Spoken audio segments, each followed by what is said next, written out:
faithfully delivering value by interpreting great books from around the world. Hello, this is Sally talking books. Today's book for you is Pleaser Syndrome, with the subtitle The People Pleaser Who Can't Say No.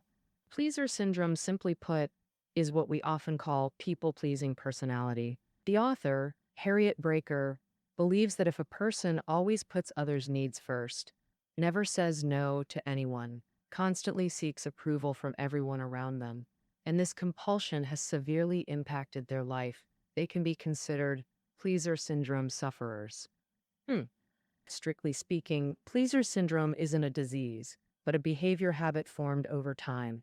If you find yourself always helping colleagues with their work, even when you're busy, and never refuse to go out for meals with friends, even though you can't handle spicy food, you push yourself to join everyone for hot pot, you might be a full-blown pleaser syndrome sufferer.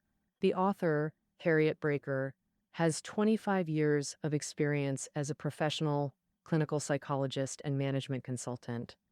And in his career, he's treated hundreds of pleaser syndrome patients. The origin of this book is linked to the famous American talk show host Oprah Winfrey.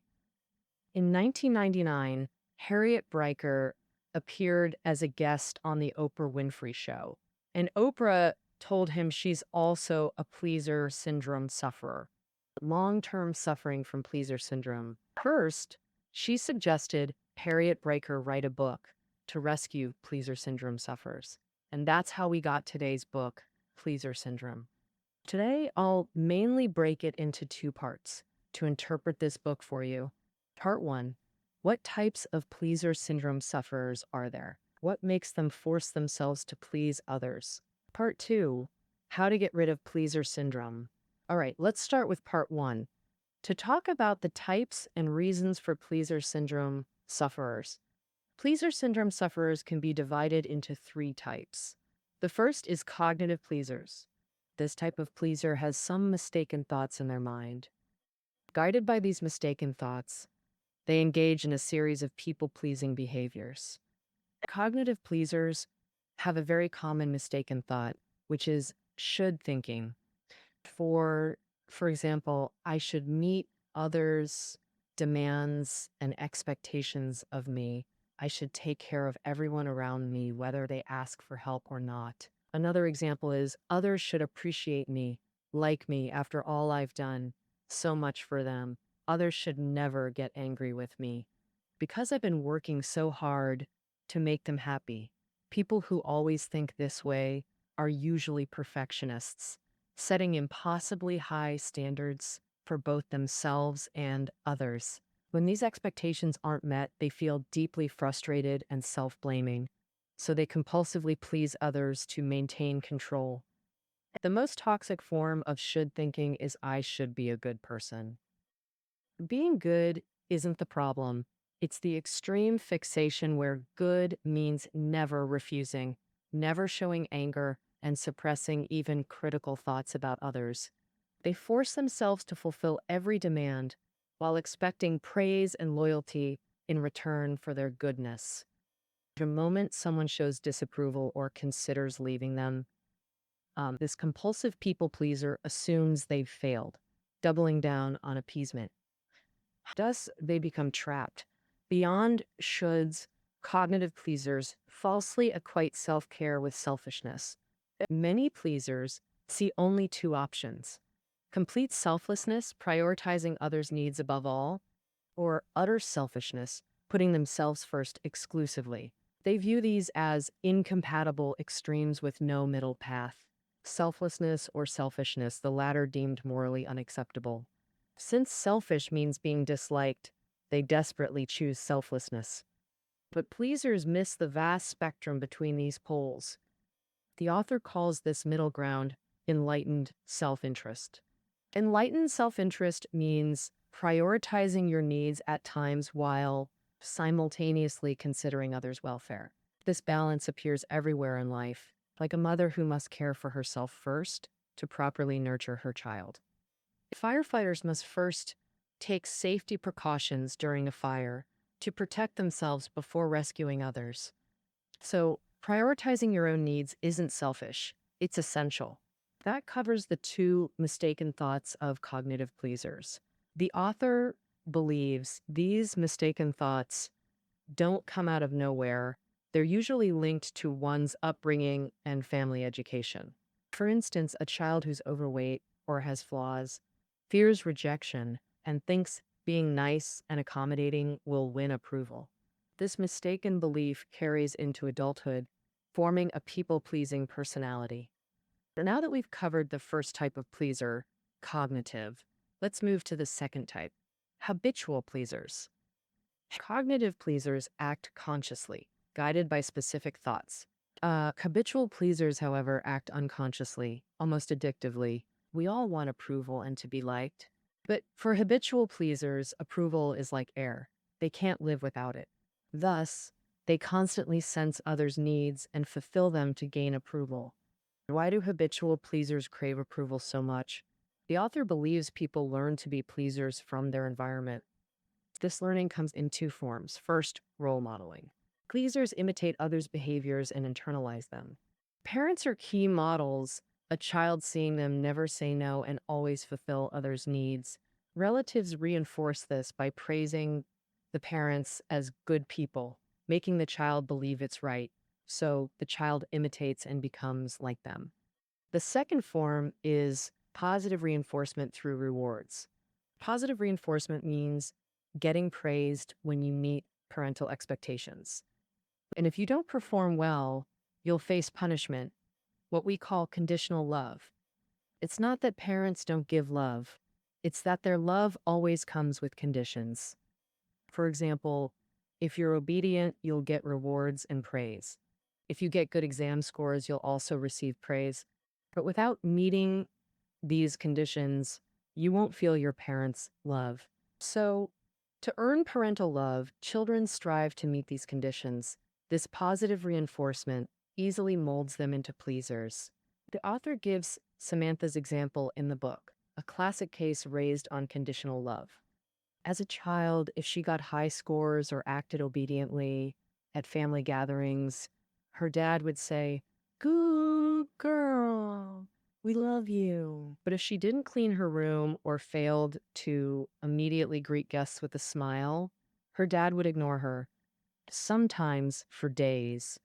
To please her father, Samantha would do anything to make him happy. She carried this habit into marriage, constantly pleasing her husband, eating and dressing to his preferences like an obedient puppet. Her husband took her obedience for granted, growing more abusive, forcing her into extreme people-pleasing. After habitual pleasers, the third type, emotional avoidant pleasers, they please out of conflict fear, assuming disobedience will trigger anger and inevitable clashes. To prevent conflict, they suppress their needs. Severe cases endure spousal abuse or workplace harassment without leaving, fearing decisions like quitting might embarrass others and escalate conflict. Thus, they endure endlessly. Emotional avoidant pleasers use people pleasing to dodge painful emotions, usually rooted in childhood memories. In a child's eyes, all adults are powerful, taller, higher status, louder, and controlling their lives. So children depend completely on adults. When adults rage, it feels like the sky is falling to a child. Whether anger targets a spouse or the child, deep fear takes root. Add substance abuse, and moods turn wildly unpredictable. Not knowing when the storm will hit intensifies that fear. These childhood fears follow them into adulthood. The author gives Patricia's example. At 48, she describes herself as a doormat, tiptoeing around men, terrified of angering them. This behavior traces back to her father. Patricia's father had a violent temper, drunk nightly, shouting and beating her mother. Her mother told Patricia to never talk back for protection. Just agree with whatever he says. So Patricia smiled, "Yes, Dad," then hid in her room immediately. She married a gentle man, but her childhood with a volatile father left her instinctively fearing potential anger. Though she never saw him rage, she stayed cautious, convinced it was inevitable. Emotional avoidant pleasers fear anger like aquaphobes fear water, avoiding all triggers. To avoid perceived danger, they snuff out any spark that might ignite conflict. We've covered the three pleaser types: cognitive, habitual, and emotional avoidant.